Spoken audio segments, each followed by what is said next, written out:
Se pregunta Fernando Savater si tienen miedo los animales por la noche en la selva. Los roces, gruñidos entre sombras, ojos fosforescentes que flotan aparentemente sin cuerpo. El roce de las hojas que deben de verse a la brisa o deslizarse de algunos de los grandes felinos cazadores. Las tinieblas abundan en zarpas, colmillos, el veneno mortífero que acecha a nuestros pies y desde lo alto puede caerle a uno encima cualquier cosa alada con garras o con mucha hambre. Seguramente los bichos sienten cierta inquietud ante tanta variedad de peligros. Pero puede que no estén más asustados que tú cuando cruzas una calle y no hay paso de cebra. Es que cada animal grande o pequeño sabe por instinto cómo se vive y sobre todo cómo se sobrevive en la selva. Cada cual tiene sus armas para defenderse. Unos cuentan con sentidos finísimos que le alertan cuando se acercan enemigos y otros saben camuflarse hasta hacerse invisibles. Los hay tan veloces que nadie puede atraparlos. ¿Miedo a los animales? No, más bien precaución, ¿verdad? Ahora supón que eres un hombre, tú mismo, sin ir más lejos. Estás por la noche solo, en la selva, oscura. Probablemente sientas más miedo que ningún otro animal. Y la verdad que con razón, porque los humanos estamos peor preparados que los demás bichos para vivir en la jungla. Para empezar, la mayoría de lo que sabemos no es instintivo, lo aprendemos, y para aprender algo hay que equivocarse, y mucho. Pero en la selva los errores suelen ser fatales, y el primer fallo puede ser el último. Además no tenemos zarpas o colmillos, ni veneno, ni olfato fino, ni vista en la oscuridad, ni músculos para correr como un gamo. Desde luego solo sabemos fabricar ayudas, lanzas, fusiles, luces eléctricas, radar, automóviles, aviones. Instrumentos. Pero ¿qué pasaría si de pronto nos quitaran eso? Si olvidáramos lo que la historia nos ha enseñado, si nos halláramos desnudos en la selva, amenazante, oyendo rugidos en las tinieblas. Pues así se encontró Tarzán el día que nació. Supe de esta historia por alguien a quien no le correspondía contármela, ni a mí, ni a nadie. No afirmaré que la historia sea cierta, dado que no fui testigo de los acontecimientos que describe. Sin embargo, el hecho de que para transmitírsela a ustedes haya bautizado con nombres ficticios a los personajes principales es muestra más que suficiente de la sinceridad de mi propia confianza en que pudiera ser verídica. Si no la consideran verosímil, al menos coincidirán conmigo en que es única, excepcional e interesante. Tarzán de los Monos fue escrito por un autor americano que es famoso por sus libros de aventuras, de ciencia ficción y fantasía en general, pero el más conocido, sin lugar a dudas, Tarzán. Fue una serie de nada menos que 24 libros ocupa. También tuvo otro personaje llamado John Carter, que forma 11 libros su serie, y otra llamada Pelucidar, pero ninguna con la fama y la repercusión que ha tenido la serie de Tarzán.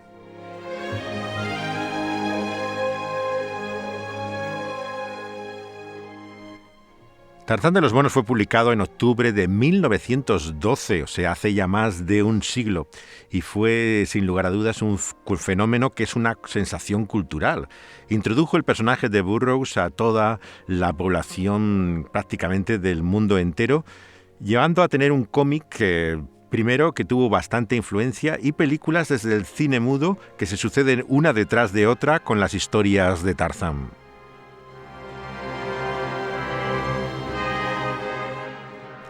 Burroughs llegó a crear toda una compañía en torno a los beneficios que producía en la imprenta sus historias y a comprarse una casa, un gran rancho al norte de Los Ángeles que se conoce con el nombre de Tarzana todavía y donde vivió el resto de su vida hasta su muerte en el año 1950.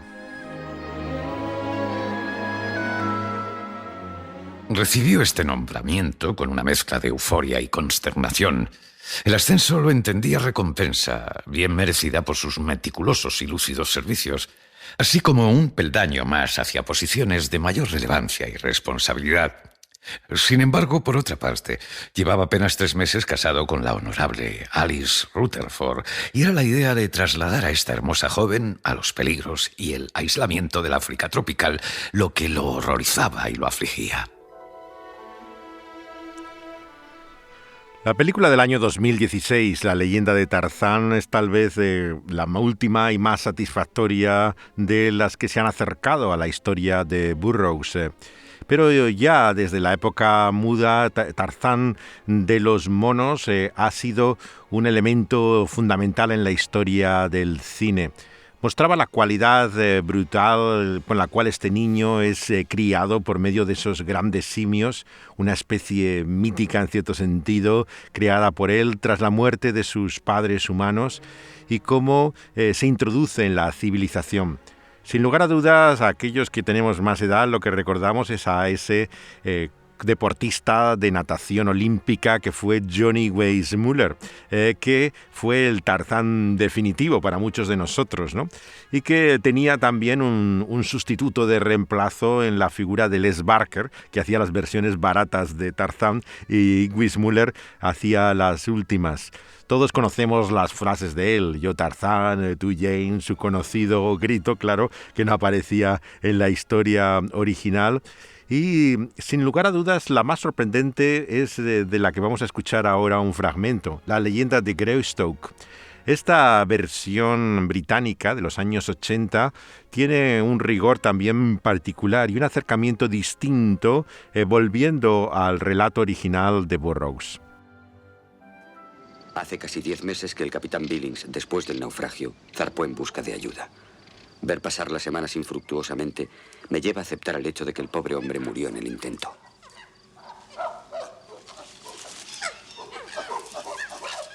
Esta vez los monos han vuelto en mayor número. Se comen todo lo que hay a nuestro alrededor, de manera que nos resultará difícil encontrar alimento. Pero por lo menos nos dejan en paz.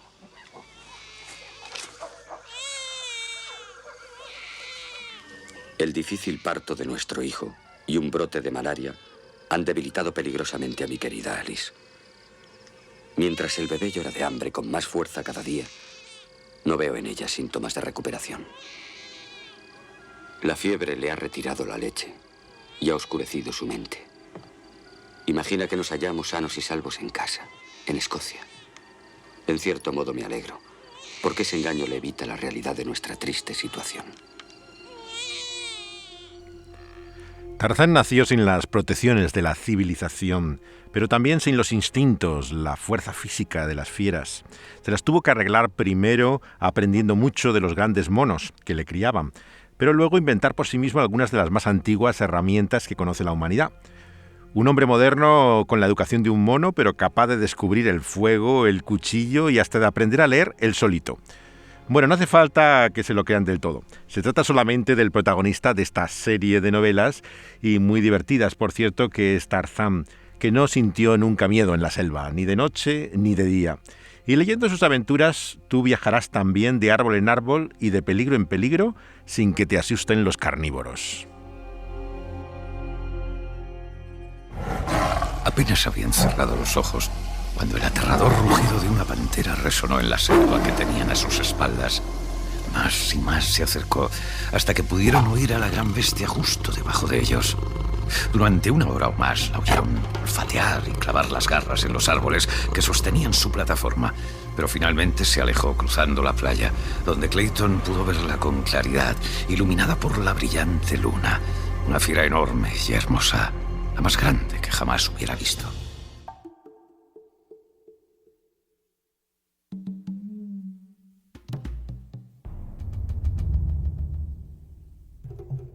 La versión animada de Disney contó ni más ni menos que con la música y la voz del propio Phil Collins, el cantante de Genesis, en su carrera en solitario, cantando incluso en castellano. Esta es la versión original en inglés de Entre dos mundos. La historia original de Tarzán gira entre dos realidades, en realidad dos naturalezas, ya que en cierta forma es un simio y por otra parte es un ser humano, lo que intenta transmitir también Collins en su canción para Disney.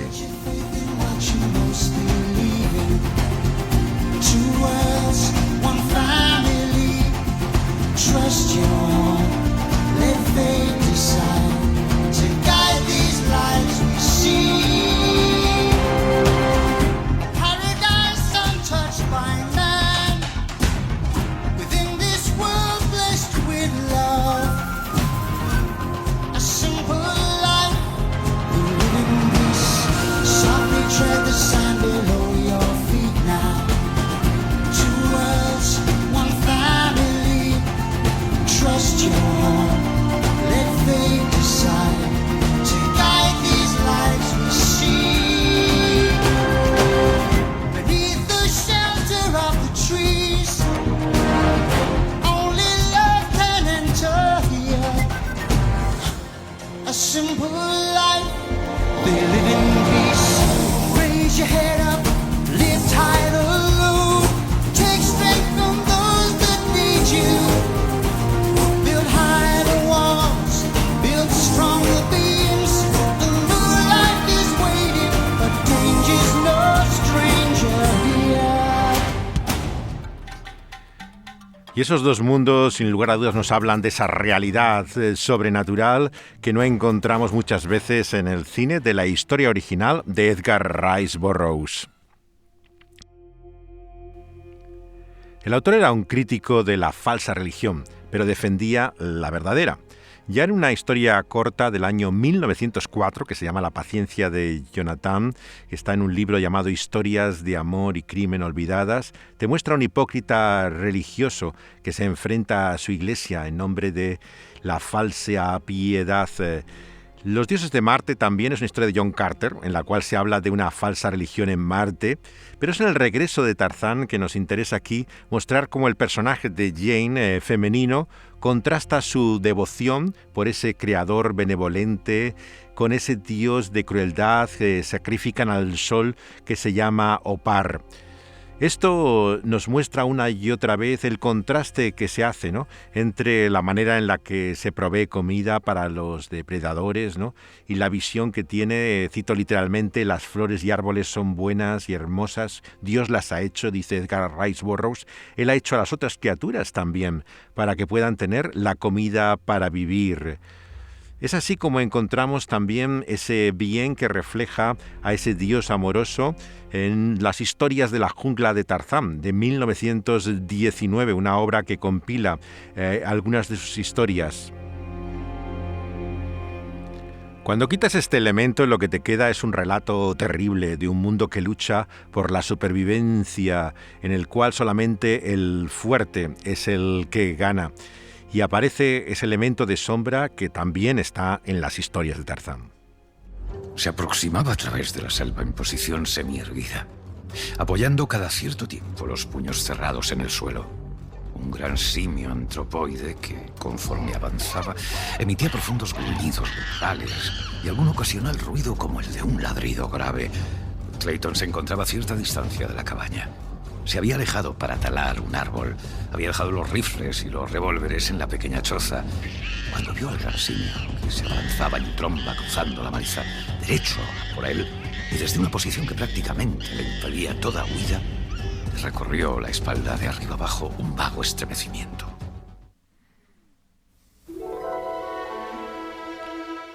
Burroughs tiene mucho cuidado en explicar que Tarzán descubrió a Dios de forma temprana. Cuando era un hombre joven que aprende por sí mismo a leer en los libros de esa cabaña que habían hecho en el árbol sus padres ya difuntos, en la colección de historias de Burroughs vemos que se van llenando esos huecos de la leyenda de Tarzán, explicando cómo encuentra la palabra. Leo literalmente, dice Dios, deidad suprema, creador y sustentador del universo. Y se da cuenta, dice Burroughs, que esta debía ser una palabra muy importante.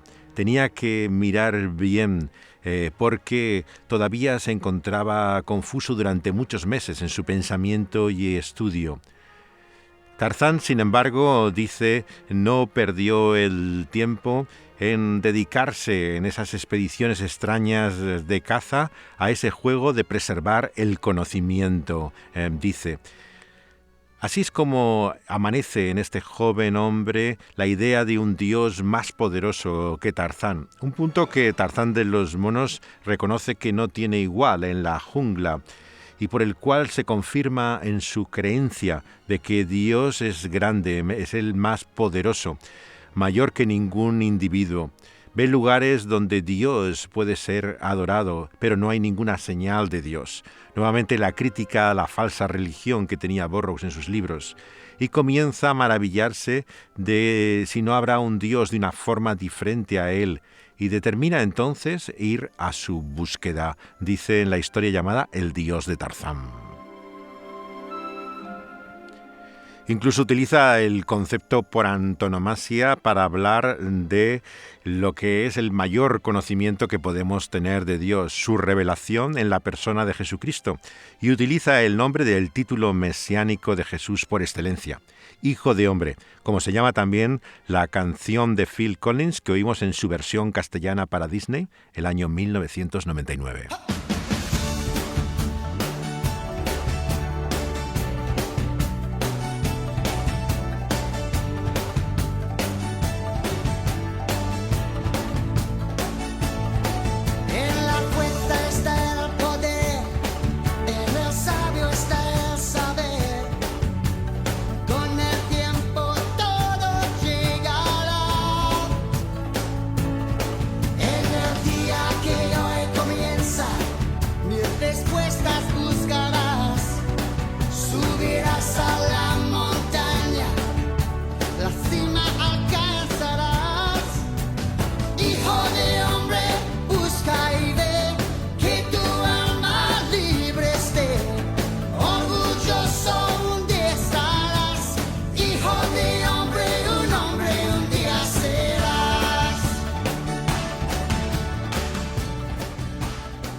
Clayton escribía en su diario, que siempre acostumbraba a redactar en francés y en el que registraba los detalles de su peculiar vida. Este librito lo guardaba bajo llave en una cajita metálica. Transcurrido un año del día en que su pequeño hijo naciera, Lady Alice falleció en silencio durante la noche. Tan pacífico fue su final que pasaron horas hasta que Clayton pudo comprender de manera definitiva que su mujer había muerto. La última anotación del diario la redactó la mañana posterior a la muerte de Lady Alice. Mi hijo llora reclamando alimento. Alice, Alice, ¿qué haré? Dejó caer la cabeza con desaliento en los brazos extendidos sobre la mesa que había construido para aquella que reposaba, inmóvil y fría, en la cama que tenía a su lado.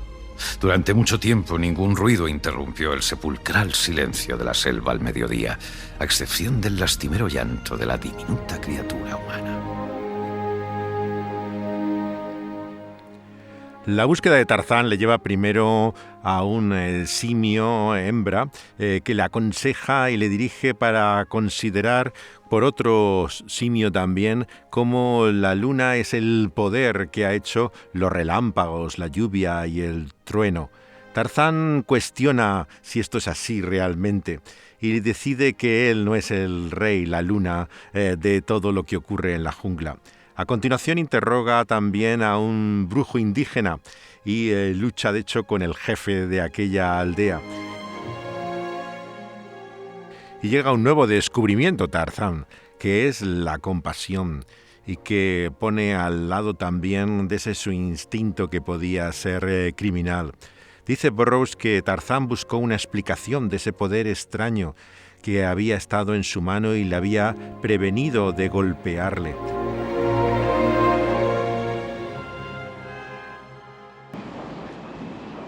Hace meses que navegamos por estos caudalosos ríos del África Occidental, realizando un inventario de la fauna africana para el Museo Británico. Soy el único belga entre estos ingleses, y mis superiores les han obligado a aceptarme como guía y protector. La civilización occidental contrasta así con el estado salvaje en que se cría Tarzán. Este es el momento en la leyenda de Greystoke cuando encuentran los restos de esa cabaña que le da el conocimiento a Tarzán de quién es él y quiénes eran sus padres. John Clayton. John Clayton era el hijo del conde de Greystoke.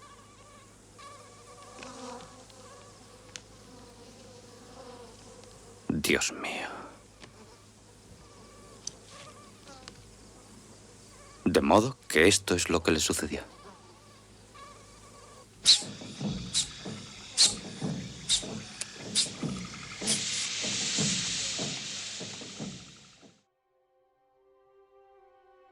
Los ojos de Tarzán son abiertos así a la huella de la obra del creador alrededor suyo. Contempla una orquídea que se abre y pregunta: ¿quién ha hecho que se abra esta flor? ¿Quién la ha hecho crecer desde aquella pequeño bulbo a ahora tan florecida? ¿Por qué es esto? ¿Por qué es él quien lo hace? Se hace estas preguntas sobre la intención de aquel que tiene el poder, dice, de causar que todo llegue a su existencia, de formar de la nada, dice Burroughs. Es entonces cuando es llevado a la acción por el gemido repentino de un bebé simio diminuto que ha sido atrapado por una boa constrictor. Y empieza a reflexionar Tarzán sobre el heroísmo de esta madre simio que arriesga su vida, colocándose ella en el lugar ante este horrible monstruo. Y se pregunta por qué lo ha hecho.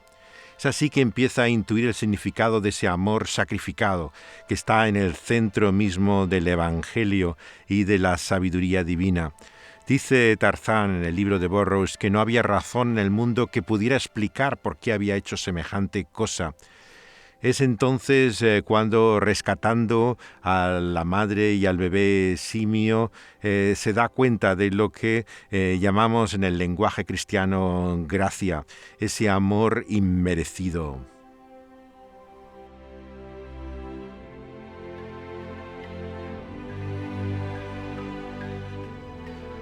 Dice Burroughs, Tarzán se dio cuenta de que Dios había hecho todas estas cosas.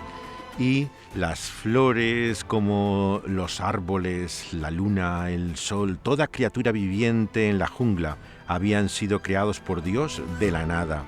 ¿Y qué era ese Dios? ¿Cómo podía encontrar quién era Él? No había concepción posible para él, pero se daba cuenta de algo, que todo lo bueno venía de Dios. Dice Burroughs en esta historia, así Tarzán encontró a Dios.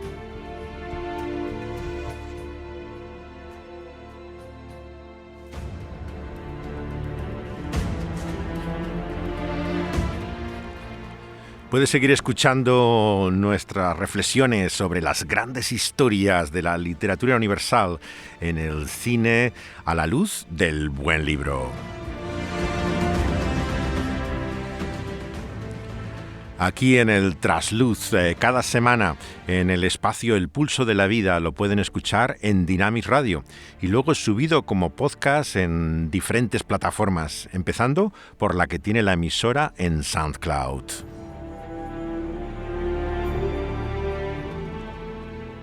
Mucha de esta música también la encontrará en Spotify junto a nuestro podcast que puede encontrar buscando El Pulso de la Vida.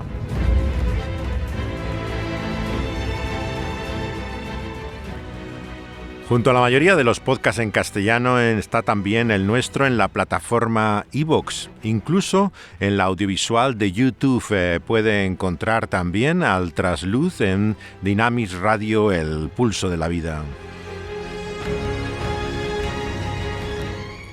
Si es un usuario de Apple, está también en iTunes, incluso en TuneIn. Daniel Panduro ha hecho el diseño sonoro de este programa, la realización técnica y la mezcla de la música, los fragmentos de las películas, la narración por Eugenio Barona y también mi relato. Yo soy José de Segovia. Les enviamos nuestros saludos, besos y abrazos desde Dynamic Radio y les esperamos en nuestro próximo programa.